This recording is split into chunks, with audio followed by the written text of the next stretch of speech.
Halo semuanya, selamat datang di segmen analisa. Kita update kembali terkait dengan kasus Brigadir Eko Fascarelli. Sekarang kita akan bahas adalah statement dari kuasa hukum keluarga almarhum lalu Anton Haryawan. Di video sebelumnya kita udah bahas ya dari sisi tersangkanya Bribtu Rizka Sintiani yang merupakan istri dari korban. Itu sudah ada alibi-alibi yang disampaikan. Tapi justru jujur ya, dengan alibi-alibi yang disampaikan kok justru malah menguatkan sepertinya bahwa memang penetapan penyidik menetapkan istri dari Brigadir Eko sebagai tersangka sepertinya sudah sangat kuat sekali. Karena kan kalau kita lihat dari kronologinya, ini kan ditemukannya tanggal 24 Agustus hari Minggu dan penetapan tersangka itu kan di bulan September akhir. Artinya kurang lebih sebulan penyidik itu membutuhkan waktu untuk menetapkan Bribtu Rizka ini sebagai tersangka. Dan alat bukti yang dipakai menurut aku juga nggak main-main karena kan dibutuhkan dua alat bukti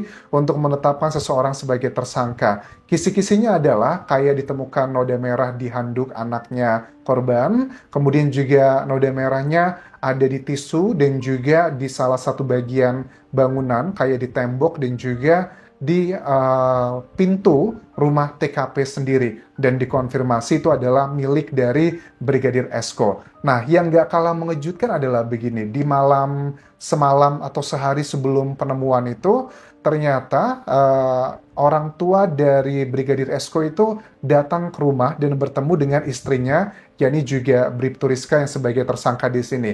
Pada hari Sabtu tersebut, orang tuanya memang sudah curiga di mana nih anaknya kok nggak ada gitu.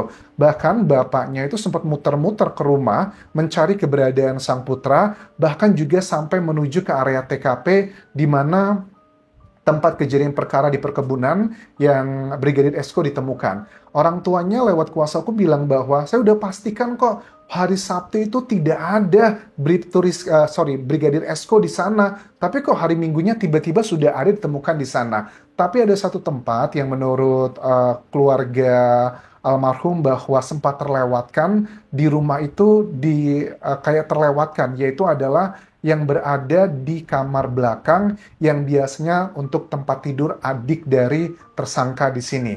Nah, memang diakui area tersebut adalah area yang terlewatkan. Nah, ini juga semakin diperkuat dengan adanya statement dari salah satu saksi yang bagiannya adalah awal-awal pertama kali menemukan kondisi korban. Ada saksi yang bilang bahwa di hari Sabtu malam Minggu itu dia sudah mulai mencium aroma yang nggak sedap dari kebun. Tetapi ada saksi lainnya yang mengatakan bahwa mulai mencium aroma nggak sedap itu adalah di hari Jumatnya. Bahkan ada yang bilang katanya pagi hari jam 9. Nah, ini sebenarnya sudah mulai menjurus ke bagian adanya dugaan orang-orang yang membantu atau bahkan menutupi atau menjadi bagian eksekutor yang menghabisi Brigadir Eko Fascarelli ini. Karena apa? Dengan luka otopsi yang kalau kita lihat kan waktu dilakukan otopsi itu ada 3 anggota keluarga korban yang ikut ke dalam. Salah satunya adalah ayahnya dan juga kedua keluarga lainnya. Secara kasat mata dilihat bahwa ada luka sajam di tangan, terus luka di perut kiri dan juga bagian belakang kepala akibat dugaannya benda tumpul. Dari sini aja indikasi adanya perlawanan dari korban. Nah, apakah mungkin seorang perempuan, Bribtu Rizka, yang aku lihat juga kondisinya tidak yang signifikan berbeda pada maksudnya nggak lebih tinggi, nggak lebih besar daripada sang korban. Kayaknya sangat sulit dipercaya bahwa dia melakukannya sendiriannya, dugaannya ke sana. Ditambah lagi dengan adanya rekonstruksi beberapa hari yang lalu, itu kan di TKP yang pertama di rumah korban dan juga tersangka, menurut lalu Anton Haryawan, kuasa hukum dari keluarga korban ini, bahwa ada tim Inavis dan juga forensik yang cukup lama melakukan kayak pengecekan di area belakang kamar rumah TKP yang tempat tinggal adiknya buat tidur di situ. Itu kan ditemukan ada banyak sekali noda merah, ada juga DNA orang asing. Di sana dugaannya ada 2 pria yang membopong atau mungkin menggeret korban menuju ke kebun-kebun yang ditemukan. Karena di rumah tersebut, menurut lalu Anton, bahwa yang paling dekat ada jalur khusus lebih mendekati ke area perkebunan tersebut adalah memang kamar tersebut punya pintu yang ke arah sana. Nah, apakah ini seperti feeling atau perasaan dari ayahanda korban yang meyakini bahwa sebenarnya di hari Sabtu itu kondisi putranya itu masih berada atau putranya itu masih berada di belakang kamar rumah korban sendiri. Bahkan ada keterangan dari salah satu anak korban dan juga tersangka di sini yang usianya 7 tahun. Ada salah satu statement yang dia bilang begini bahwa usianya 7 tahun ya, dia bilang berkali-kali ke psikolog yang mendampinginya, katanya dia pengen ikut bapak ke surga. Pasti sedih ya orang tua mendengarkan anak bercerita seperti ini. Dan kemudian juga pernah cerita, mama kok tidurnya bapak itu nggak bangun-bangun gitu. Nah, indikasinya kenapa kok bapak tidurnya nggak bangun-bangun nanya ke mama seperti itu, indikasinya bahwa dari korban Brigadir Esko itu sudah tidak lagi bernafas. Tetapi pada saat anak 7 tahun tersebut berusaha digali lebih dalam, maksudnya apa? Dia sudah tidak mau berbicara. Nah, dugaan sangat kuat, ini adalah petunjuk-petunjuk nyata bahwa dilakukan eksekusinya itu di dalam rumah, dan kemudian masih beberapa hari kemudian masih berada di rumah tersebut, baru dipindahkan di hari Sabtu malam minggu tersebut dan ditemukan warga di hari minggu tersebut. Lantas kan kita lihat dari kronologi awal, dilaporkan sudah tidak lagi bertemu dengan keluarga. Brigadir Esko itu kan di hari Selasa 19 Agustus, teman-teman. Kan kalian sudah tahu kronologi dari pihaknya tersangka Bribtu Rizka bahwa di tanggal 19 Agustus tersebut, mereka tuh seperti biasa berangkat pagi hari ke kantornya masing-masing, dan sang suami bertugas mengantarkan anaknya ke sekolah, dan sang istri juga bertugas ke kantornya. Nah, setelah itu kan ada drama yang katanya sempat chatting, mau beli susu atau enggak, masih ada enggak uang A, B, C, dan D. Dan kemudian di hari itu juga, Bribtu Rizka itu menghampiri kantor suaminya untuk menunggu. Tetapi ternyata menurut temannya, sang suami sudah pulang ke rumah. Ya sudah, katanya dia pulang lagi ke rumah. Dan pada saat Bribtu Rizka sampai ke rumah, katanya setelah Isya waktu setempat, ditemukan bahwa motornya korban, suami, sudah berada di sana. Tetapi dicari-cari, tidak diketahui keberadaannya di mana, dan sampai ditemukan di tanggal 24 Agustus tersebut. Tetapi ada beberapa hal yang janggal bahwa Sabtu malamnya tersebut kan orang tuanya datang. Bahkan juga ada kata-kata yang disampaikan orang tua dari korban ya, mertuanya tersangka. Dia sempat ngomong bahwa kayaknya suami saya itu, saya udah tanya sama orang pintar, katanya dia tuh ada di bangku-bangku jauh di sana. Tapi ibunda dari korban bilang bahwa saya itu ibunya, perasaan saya, anak saya itu masih berada di sana begitu loh. Sepertinya perasaan ibu jauh lebih kuat karena memang aku lihat Bribtu Rizka ini berusaha memframing menggunakan kayak kata-kata yang sifatnya mistis ya. Kan salah satu atasan dari korban kan juga sempat mempertanyakan Bribtu Rizka, di mana suami kamu kok nggak pernah masuk kantor? Dikatakan bilangnya bahwa, oh dia itu biasanya pergi ke tempatnya Abah, guru spiritualnya. Pada saat ditemui, guru spiritualnya tersebut bilang, oh tidak pernah, Brigadir Esko tidak pernah ke sini begitu. Jadi kesannya mau dibawa ke arah sana begitu. Nah, kemudian juga terkait dengan alat bukti yang dikritisi oleh pihak keluarga korban,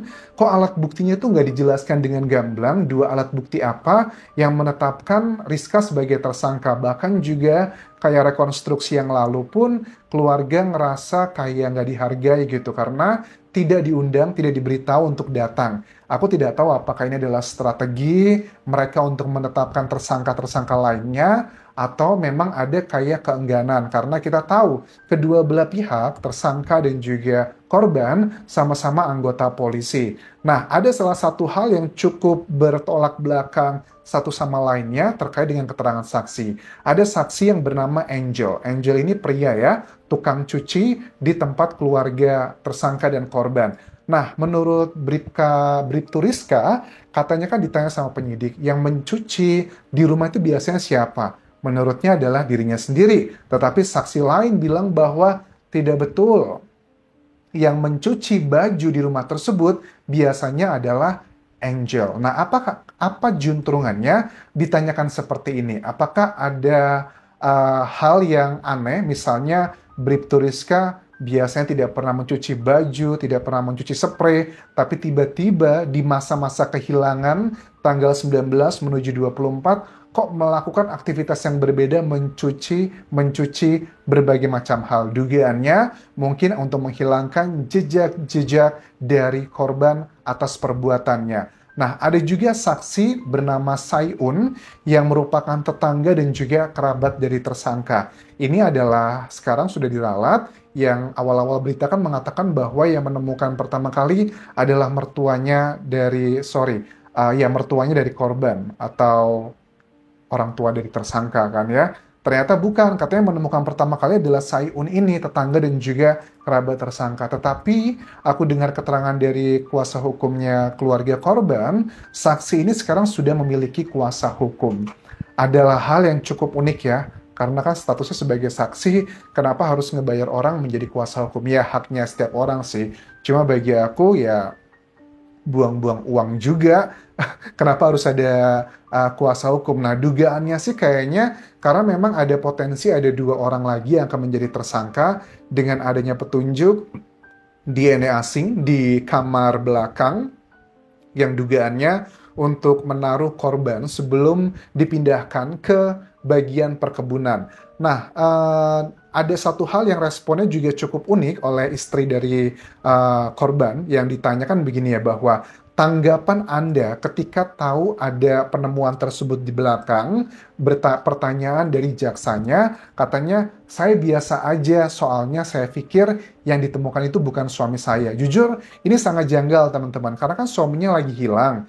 Biasanya ya, kalau orang yang tidak ada hubungan dengan peristiwa ini, kalau menemukan seperti itu biasanya langsung kaget. Waduh, jangan-jangan itu suami saya, atau bahkan kayak dulu sempat ada kejadian kecelakaan. Anaknya lagi pergi keluar naik motor, tiba-tiba ada orang teriak kecelakaan, begitu orang tuanya langsung panik. Waduh, jangan-jangan anakku itu. Padahal ternyata bukan. Tapi ini justru berbeda. Reaksi dari Bribtu Rizka kok kesannya udah kayak nggak ada apa-apa begitu. Kita tahu kan waktu ditemukan juga awal-awal sempat kayak pingsan gitu kan ya, tapi kita kan tidak bisa melihat dari bagian awal doang gitu.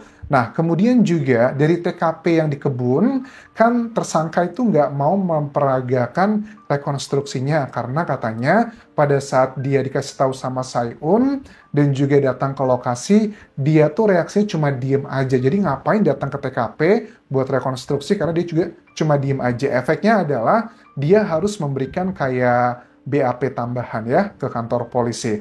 Nah, terkait dengan 2 Mr. X ini, nah dugaan masyarakat, terutama keluarga korban, kayaknya nih ya, tersangka ini sedang berusaha melindungi orang-orang yang terlibat dalam peristiwa ini. Siapakah mereka? Ada 2 sosok nih ya, pria yang sudah ada DNA-nya, tetapi kenapa tidak dilakukan penangkapan? Apakah mungkin tidak ada yang cocok? Kalau kita belajar dari kasus Subang dulu, ada jejak ataupun juga air liur dan sebagainya yang berhubungan dengan DNA, kenapa tidak langsung ditetapkan sebagai tersangka? Ada 2 kemungkinan teman-teman. Pertama, mungkin tidak ada yang cocok dengan para saksi. Berarti kita harus ngecek nih sama penyidik, apakah sudah diambil sampel semua saksi atau jangan-jangan baru 1-2 saksi doang. Karena untuk menetapkan tersangka harus dicocokkan DNA-nya siapa. Misalnya ada jejak rambut atau noda merah di situ, harus dicocokkan itu punyanya siapa gitu. Nggak tiba-tiba dianalisa langsung muncul namanya,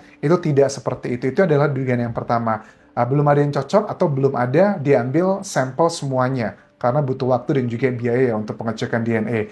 Yang kedua adalah, apakah mungkin karena lokasinya sudah tercemar? Mungkin ada orang yang awal-awal kejadian itu sudah masuk ke sana. Misalkan gini ya, kalau kita lihat kejadian ini kan ditemukannya hari Minggu, mulai hilangnya hari Selasa, terus baru penetapan tersangkanya itu kan sebulan kemudian. Nah, alibinya mungkin kalau ada mungkin anggota keluarganya tersangka, yang ada di situ jejaknya, bisa aja alibinya, iya memang selama proses pencarian dan penetapan tersangka, saya sempat masuk ke lokasi tersebut karena saya ngebantu urusan keluarga A, B, C, dan D. Kesannya adalah kayak sengaja dikotori agar bisa menjadi alibi kalau ada jejak-jejak yang tertinggal di situ.